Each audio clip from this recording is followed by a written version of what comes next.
always make sure your bonding is done first. There's another reason too. If there's lightning down the road, you'll want to make sure you put this to a ground somewhere. Do you all have grounding deals in your trailers? Yeah, we got it. Okay. You might want to make sure to use it on these long haul cables. You can have a storm down the road, and I mean far enough down the road you might not even hear it thundering, and you can get lightning in with you. You shouldn't, because there should be arresters at every splice, but our splices on that next gen cable, the ribbon cable, the splices are 15 to 30,000 feet apart. There's not a lot of dissipation with arresters that far apart. On the old core cable, oh, they'll be anywhere from 3,000 to 15,000 feet apart. So you generally have a lot more safety on the old cable. New cable, they're a long ways apart. You probably want to put a ground on it. Y'all, is that what your standard practice is? Put a ground rod in and hook to it?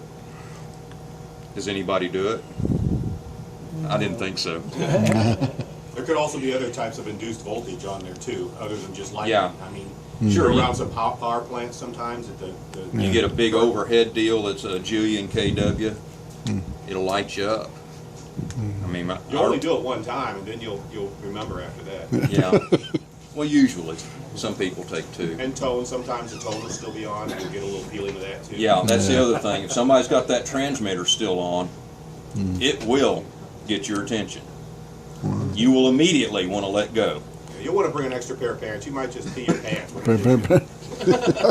It won't kill you, though. Yeah. It won't kill you. If it would, we'd had a lot of dead people by now.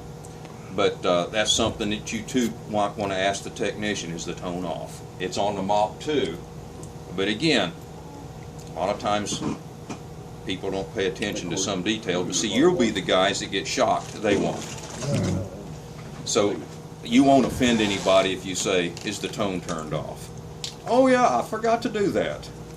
Or have the rookie touch it for you. Yeah, a new helper, and especially if you don't like him. Call these, please. Yeah, touch this and touch the ground at the same time.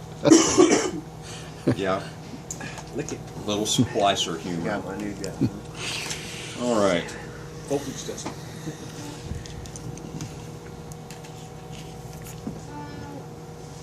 I don't think they have any of those. Now, there shouldn't be any of that internal trace wire cable in your territory, is there? Not down in this area. Well, they'd probably go into Missouri too, wouldn't they? Well, I'm talking Missouri. I got some Oh, your area, other okay. areas. Okay, very good. On the bottom of page 13, you can see those colored buffer tubes wadded up underneath the tray. They are longer than these white ones, but like I said, these are made for that UCB1. Now on page 14, if they send you this tray on a job to do singles with, tell them you don't want that. You'll just use the UCB trays. These are a whole lot easier to work with. I hate those trays, but that's up to you. If you want to fight it, you can use it. It's the lid is cheesy, and while it will hold a bunch of fiber, it'll hold 36 fibers, singles. I just don't like it. But I hope he won't send them out to you like that. He usually won't. He'll send you the whatever we ask him to send. Look on page 16. I'm just showing you some of the different stuff that's in here. Oh, that's what I was looking for. These blue things here, these cradles. Now these are for mass mechanicals on page 16, but they make them for mass fusion as well, and they clip right into these things, and you don't have to use this tray bottom at all. I like that the best because, I mean, it looks a little messy there, but it really isn't as messy as it looks, and you don't have to use as much ribbon either. You know, there's some instructions in here that say you could use 80 to 100 inches of slack if you're making a long sheath opening, but I don't think that's necessary. You see, in our work, we're long haul. We go from point A to point B a few thousand miles away. Local service type stuff, they'll generally want a lot more slack in the case because they're going to drop some off here, or somebody else is going to want some there, and so you'll have junction splices everywhere. You won't see many junction splices with us. Long haul. Most of ours is just going from coast to coast or border to border. Which another point is that, we don't get into our splices very often. It's not like the local guys, they're in and out of them all the time. When we're done, we're pretty much done for a while, so you won't be getting into that same splice, hopefully, very often. Or if ever. If ever, right. So, I mean, there's splices like that, the UCB splices. If you go into one, you may be the first guy to open it up since it was done in the 80s. I mean, that's how little we go into them. The only time we go into them is if there's been a damage, either from lightning or a dig up, or if we've had to reroute because they're building a new interstate or something like that, so we had to change the routing of the cable. Outside of those types of things, we never go into them. which is why we stress the meticulousness of going in there and making sure everything's done right, because it's going to have to last a long time. It's not something that, oh, we get some water, we'll be in the Come next back week. later or something. Yeah, so please take your time and make sure everything's clean and well prepared. Yeah, it's not like the bell cables. Those guys, they wear out a splice case. I mean, in the copper days, it was the same way. They'd have to put a new case on after a while because you'd wear out the bolt holes on it.